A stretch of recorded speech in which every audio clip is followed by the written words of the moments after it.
لاکھ لاکھ شکر ہے کہ اللہ نے ہمیں نبی ایسا عطا کیا جو بنایا اپنے لیے تھا، دے ہمیں دیا۔ اللہ تعالیٰ کا لاکھ لاکھ احسان عظیم ہے کہ اللہ نے ہمیں اس قابل سمجھا، اس لائق سمجھا۔ اللہ نے ہمیں وہ نبی عطا کیا جو نبیوں کا نبی ہے۔ اللہ نے ہمیں وہ نبی عطا کیا جو عیسیٰ کا بھی نبی، جو موسیٰ کا بھی نبی، جو جناب ابراہیم علیہ السلام کا بھی نبی۔ اللہ نے ہمیں وہ نبی عطا کیا جو نبیوں کا امام ہے، جو نبیوں کا نبی ہے، جو نبیوں کا سردار ہے۔ لوگ راہوں میں بیٹھے انتظار کرتے رہے۔ میرے نبی کی آمد سے پہلے پہلے بیوہ عورتیں گڑ گڑا کے رو رو کے دعائیں مانگتی تھی، مالک عورتوں کو مقام دلانے والا نبی کب آئے گا؟ عورتوں کو عزت دینے والا تیرا نبی کب اس دنیا میں آئے گا؟ یتیم بچے رو رو کے کس کو پکار رہے تھے؟ میرے نبی کو پکار رہے تھے۔ یتیم بچیاں، مظلوم بچیاں رو رو کے کس کو پکار رہی تھیں؟ کس کی آمد کے انتظار میں تھیں؟ میرے نبی کی آمد کے انتظار میں تھیں۔ بچیاں رو رو کے کہہ رہی تھیں، مالک بیٹیوں کو مقام دلانے والا تیرا نبی اس دنیا میں کب آئے گا؟ لوگ راہوں میں بیٹھے انتظار کرتے رہے، دعائیں کرتے رہے، آرزویں کرتے رہے، تمنائیں کرتے رہے۔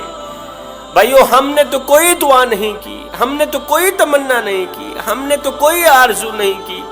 بس ماں کی شکم سے ماں کی گود میں آئے تھے، ابو جی گئے مؤذن کو بلا کر لائے، مؤذن نے آ کے ہمارے کان میں اذان دی، پھونکا دیا، او میاں مبارک ہو، تو کوئی عام بن کر نہیں آ رہا، تو محمد کا غلام بن کر آ رہا ہے۔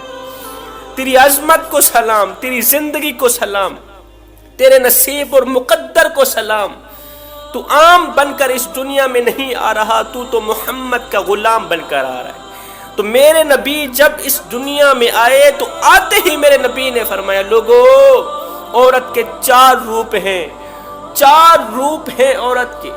عورت ماں ہے، عورت بہن ہے، عورت بیٹی، عورت بیوی۔ ان چاروں روپوں میں بھی عورت قابل عزت اور قابل احترام ہے۔ عورت کی عزت کرنا، عورت کا ادب و احترام، عورت کے حقوق پورے کرنا تم پر فرض ہے۔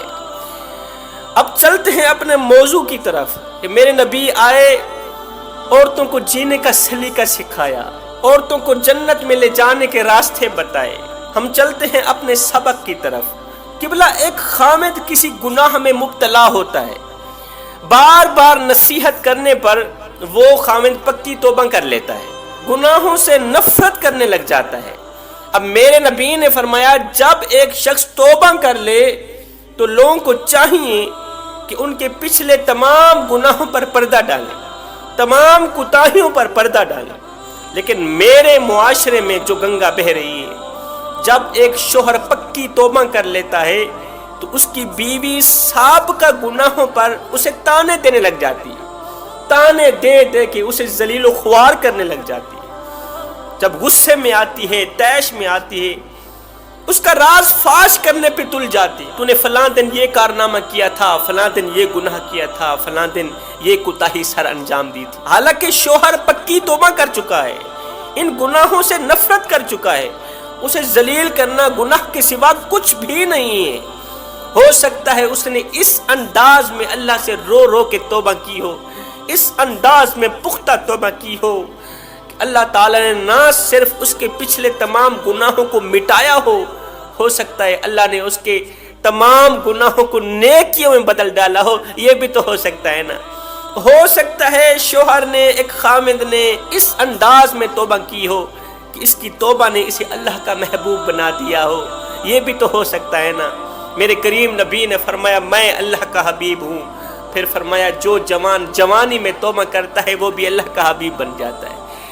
تو جب ایک بیوی اللہ کے محبوب شوہر کو، وہ شوہر، وہ خامد جو توبہ کر کے اللہ کا محبوب بن چکا ہے، جب ایک بیوی اس اللہ کے محبوب شوہر کو سابقہ گناہوں پہ تانا دیتی ہے، جب اسے ذلیل کرتی ہے، اسے خوار کرنے کی کوشش کرتی ہے، یاد رکھنا اللہ کے محبوب بندے کو ذلیل کرنے والوں کو اللہ تعالیٰ ضرور ذلیل کرتا ہے۔ اللہ تعالیٰ ضرور انہی دکھوں میں ڈالتا ہے، ضرور انہی پریشانیوں میں ڈالتا ہے، کیونکہ یہ تو اللہ کا محبوب بن چکا ہے۔ فرمایا شوہر کے سابقہ گناہوں پر تانا دینے والی عورت کبھی بھی جنت میں نہیں جائے گی۔ فرمایا کتنی نیک اور مقدس عورتیں ہیں جو شوہر کے اندر لاکھوں خامیاں ہونے کے باوجود بھی وہ شوہر کی خوبیاں بیان کرتی ہیں۔ یہ وہ عورتیں ہیں، یہ وہ شہزادیاں ہیں جو اللہ تعالیٰ کو بہت ہی زیادہ پسند ہیں۔ اللہ اکبر۔ اللہ تعالیٰ نے شوہر کو بیوی کا، بیوی کو شوہر کا لباس بنایا ہے۔ لباس کا مطلب کیا ہوتا ہے؟ جسم کو چھپانا۔ لباس کا مطلب ہوتا ہے شوہر اور بیوی ایک دوسرے کی پردہ پوشی کرے۔ میرے نبی نے فرمایا جو دنیا میں کسی کی پردہ پوشی کرے گا اللہ تعالیٰ قیامت کے دن اس کی پردہ پوشی کرے گا۔ لیکن آج کا جو انسان ہے نا، یہ اللہ کی مخلوق کا پردہ فاش کرنے کے بعد سوری کرنا اس کی فطرت میں شامل ہو چکا ہے۔ معافی کی بھیک مانگنا، یار میں نے تجھے ذلیل کیا، میں نے خوار کیا، تجھے دکھ دیا، تجھے تکلیف دی، پھر بعد میں معافی کی خیرات مانگنا، معافی کی بھیک مانگنا اس کی فطرت میں شامل ہے۔ انسان نے کوئل سے پوچھا، کوئل تو اتنا خوبصورت پیارا بولتی ہے لیکن تیرے اندر ایک کمی ہے، تیرے اندر ایک خامی ہے، تیرے اندر ایک عیب ہے، کاش کہ تو کالی نہ ہوتی کتنا اچھا ہوتا۔ جس طرح تو پیارا بولتی ہے، کاش کہ تو کالی نہ ہوتی کتنا اچھا ہوتا۔ پھر ایک دن یہی پیاسا انسان سمندر کے کنارے سے گزرا، سمندر نے اسے ٹھنڈا پانی پلایا، اس کی پیاس بجھائی۔ پیاس بجھنے کے بعد بھی یہ اپنی عادتوں سے باز نہ آیا، بول پڑا، سمندر وہ پانی باقی تو ٹھیک ہے، تو پیاسوں کی پیاس میں بجھاتا ہے، لیکن تیرے اندر ایک عیب ہے، تیرے اندر ایک خامی ہے، کاش کہ تو کھارا نہ ہوتا کتنا اچھا ہوتا۔ پھر انسان نے ایک دن گلاب کو اٹھایا، تلی پہ رکھا، گلاب تیرے اندر خوشبو بھی ہے، مہک بھی بہت زیادہ ہے، لیکن تیرے اندر ایک عیب ہے، کاش کہ تیرے اندر یہ کانٹے نہ ہوتے تو کتنا اچھا ہوتا۔ تینوں بول اٹھائے، انسان اگر تیرے اندر دوسروں کے عیب ڈھونڈنے کی عادت نہ ہوتی تو کتنا اچھا ہوتا۔ آج کا انسان دوسروں کے عیب ڈھونڈنے کی کوشش کرتا ہے لیکن اپنے گریبان میں جھانک کر کے نہیں دیکھتا کہ میرے اندر بھی کوئی عیب ہے یا نہیں۔ اسی لیے میرے نبی نے فرمایا تم دنیا میں لوگوں کی پردہ پوشی کرو، اللہ تعالیٰ قیامت کے دن تمہاری پردہ پوشی کرے گا۔ اگر تم قیامت کی شرمندگی سے بچنا چاہتے ہو تو دنیا میں لوگوں کی پردہ پوشی کرتے رہو۔ حضرت امام جعفر صادق رضی اللہ تعالیٰ عنہ فرماتے ہیں شوہر کے اندر لاکھوں خامیاں ہونے کے باوجود بھی، لاکھوں کوتاہیاں، لاکھوں گناہ ہونے کے باوجود بھی جو بیوی شوہر کی خوبیاں بیان کرتی رہتی ہے، ایسی بیوی اللہ تعالیٰ کی محبوبہ ہوتی ہے۔ یہ وہ عورت ہے جس کو دیکھ کے میرا اللہ مسکراتا ہے۔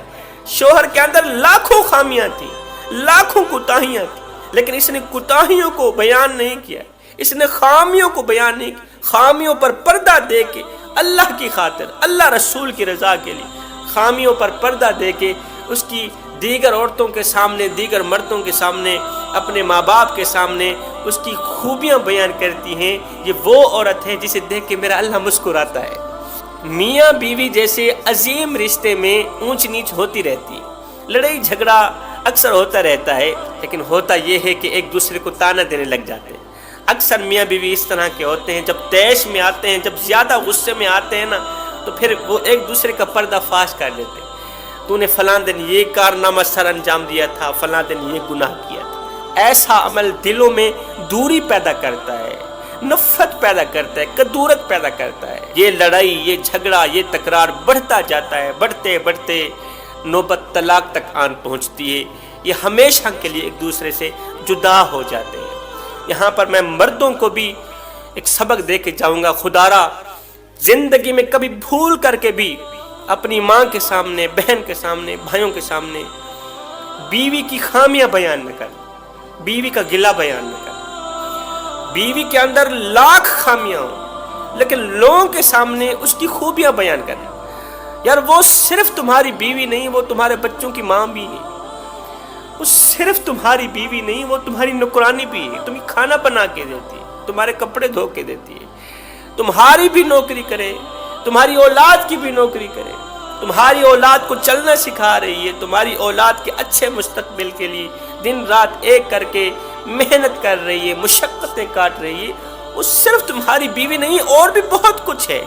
آپ دیکھتے نہیں ہیں جب ایک گھر میں جھگڑا ہو جاتا ہے، جب ایک بیوی روٹھ کے 10 دن کے لیے میکے چلی جاتی ہے، وہ تو میکے چلی جاتی ہے لیکن پیچھے سارے گھر والوں کا جینا حرام کر کے چلی جاتی ہے۔ گھر میں شوہر ہے تو وہ پریشان ہے، بیوی روٹھ کے چلی گئی، گھر میں ماں ہے تو پریشان ہے، بہو روٹھ کے چلی گئی ہے۔ گھر میں رہنے والا ہر ایک انسان پریشانیوں کی دلدل میں پھنس جاتا ہے، پورا گھر جہنم کے گڑھوں میں سے گڑھا بن جاتا ہے۔ آپ نے غور کیا ہوگا آپ کے محلے میں اگر کوئی ایسی خاتون جو میکے چلی گئی ہو تو پیچھے آپ نے اندازہ لگا لینا ہے کہ وہ گھر جنت کے باغوں میں سے باغ بنا پڑا ہے یا جہنم کے گڑھوں میں سے گڑھا بنا پڑا ہے۔ تمہاری بیوی صرف بیوی نہیں اور بھی بہت کچھ ہے، تمہارے لیے بہت زیادہ قابل عزت اور بہت زیادہ قابل احترام ہے۔ بیوی کے اندر لاکھوں خامیاں ہونے کے باوجود بھی جو شوہر دیگر عورتوں کے سامنے بیوی کی خوبیاں بیان کرتا ہے کہ یہ میری عزت کرتی ہے، مجھے وقت پہ کھانا دیتی ہے، وقت پہ مجھے کپڑے دھو کے دیتی ہے، میری بھی فکر کرتی ہے، میری اولاد کی بھی فکر کرتی ہے، میں اس سے بڑا ہی پیار کرتا ہوں، بڑی محبت کرتا ہوں، یہ وہ جملے ہیں جو بیوی کے دل میں محبت بڑھاتے ہیں۔ یہ وہ لمحہ ہوتا ہے جب ایک بیوی خود کو کائنات کی سب سے بڑی عزت دار عورت سمجھ رہی ہوتی ہے، کائنات کی سب سے بڑی طاقتور عورت سمجھ رہی ہوتی ہے، جب ایک شوہر بیوی کی لاکھوں خامیاں ہونے کے باوجود بھی اس کی خوبیاں بیان کر رہا ہے۔